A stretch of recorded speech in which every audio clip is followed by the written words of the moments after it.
과세특은 3단계 수준까지 나와야 돼요. 기록을 보면 이런 기록들이 있어요. 기록에 With you, I can be sad with you.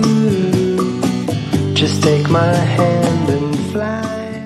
안녕하세요. 맘띵입니다. 이제 여러분들 생기부가 서서히 나오고 있죠. 생기부가 이제 2월 달이면 이제 나오고 이제 3월 달이면 이제 나이스 올라가지 않는 거 3월 달에 여러분들 이제 생활기록부를 이제 보시게 됩니다. 이제 여러분들 뭘 하셔야 되냐면 지금 이제 생기부 마감 이후에 무엇을 점검, 과세특을 점검하셔야 됩니다. 창체 활동 같은 경우는 이제 여러분들 지금 담임 선생님이 한번 보여주셨을 겁니다. 나이스 올라가기 전에. 그래서 이 기록은 어떤지, 어떤 과세특 기록도 보여주신 분도 계셨을 거예요. 그런데, 자, 과세특은 아마 여러분들도 생기부 마감 전에 본 학생들이 많지가 않을 거예요. 그 이유가, 자, 그 과목별로 선생님 다 다르잖아요. 그래서 여러분들이 나이스에 올라가고 나서 확인하게 됩니다. 근데 문제는 상체 활동을 여러분들이 나이스 올라가기 전에 이제 확인하면서 좀 부족한 부분, 보완한 부분, 좀 이런 담임 선생님들 말씀드려서 보완이 가능했지만 과세특이 이미 나이스에 올라가서 이제 보완이 불가능하다는 점이에요. 그래서 오늘 방송에서 생기부가 마감된 이후 과세특을 반드시 점검하면서 어떻게 해야 되는지 먼저 그 기준점을 아실 필요가 있습니다. 먼저 여러분들의 이제 생활기록부에서 부족한 부분을 올해 수업에서 향상시킬 기준점과 목표로 삼아야 돼요. 그러면 어떻게 점검해야 될까? 먼저 여러분들이 과세특을 세 가지 수준을 먼저 고려하실 필요가 있습니다.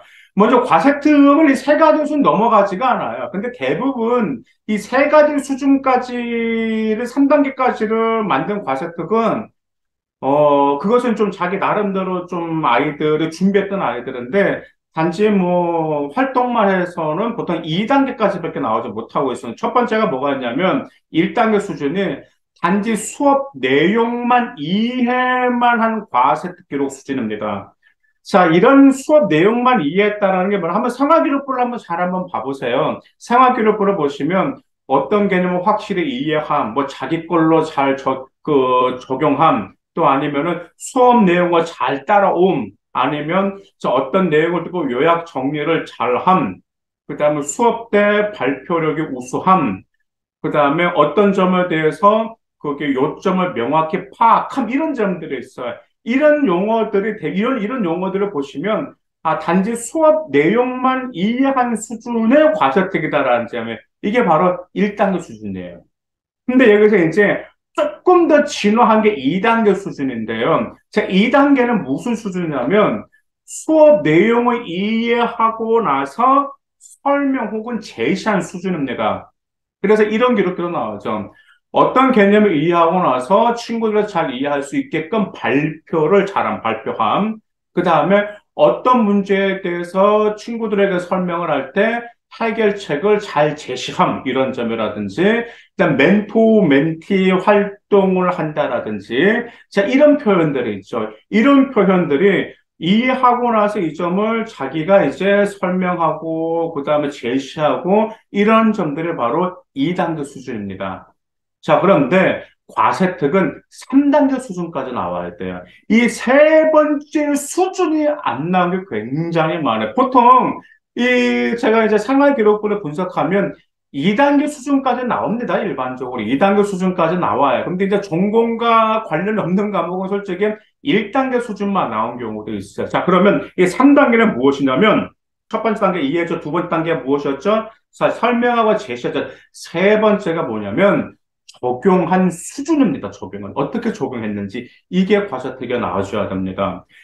이런 점들이 있습니다. 어떻게 이제 기록을 보면 이런 기록들이 있어요. 기록에 이런 기록. 이런 활동 이후 어떤 점을 더 깊이 조사함이라든지, 그 다음에 수업 때 그 개념을 현실에 어떻게 적용했다라든지, 아니면 본인의 무슨 진로 분야에 어떻게 이용을 했다라든지, 자, 그 다음에 또 이 수업 때 배운 개념을 어떻게 적용해서 사회에 이로움을 더해줄 수 있을 거라든지 등 이런 점들이 바로 과세특의 3단계 세 번째 수준이에요. 자, 그래서 여러분들 아마 금방 이제 방송 들어오셔서 감이 오시죠. 첫 번째가 무엇이야? 단지 수업 내용만 이해만 했다는 과세특 먼저 점검하셔야 되겠죠? 자, 두 번째 이해했는데, 발표도 했고, 멘토 멘티 활동도 했고, 그 다음에 뭐, 이거 해결책도 제시했단 말이에요. 이런 게 있는데, 그 다음에 세 번째, 이 활동 이후, 자, 현실에 어떻게 적용할 것인지, 진로에 어떻게 적용할 것인지, 사회에 어떻게 적용할 것인지, 이 3단계까지 나온 과세특인지 아닌지를 점검하실 필요가 있어요. 근데, 내 과세특위 3단계까지 안 나온 게 있어. 전공과 밀접한 과목이 있는데, 단지 수업 내용만, 이해만 하는 내용만 나왔어.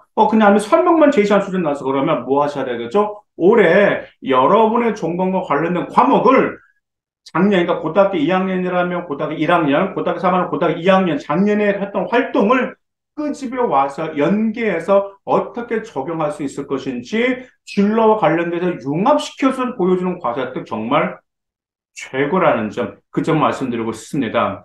정말 과세특을 볼 때 제가 이제 고1은 이제 자신의 특기가 보인지, 그다음 고2는 본인의 관심사가 분명히 보이는지 먼저 점검하실 필요가 있어요. 왜냐하면 과세특을 보면 이 학생이 희망하는 게 뭐지? 라는 게 또, 진로가 뭐지? 이거 좀 보이지 않는 학생들이 의외로 상당히 많습니다. 그러다 보니까 고등학교 1학년은 무엇이라고요? 생활기록부에 내 특기와 내 장점이 잘 보이는지 점검하시고, 일단 고등학교 2학년은 뭐라고요? 이제 고3 올라간 학생들은 고등학교 2학년 때 본인의 관심사와 진로가 생활기록부에 분명히 보이는지 점검하실 필요가 있습니다. 그러면 고1 때는 자신의 특기를 고2때 구체화시키기 위한 것이 기준점이 돼야 되고요. 고등학교 입대 관심사가 보이지가 않는 학생들이 있어요. 진로도 구체적이지 않은 학생들 같은 경우는 고3 때 그때 어떤 기준점을 설정할 것인지를 미리 계획해서 과세특을 최단으로 빵빵하게 만드시길 바라겠습니다. 감사합니다.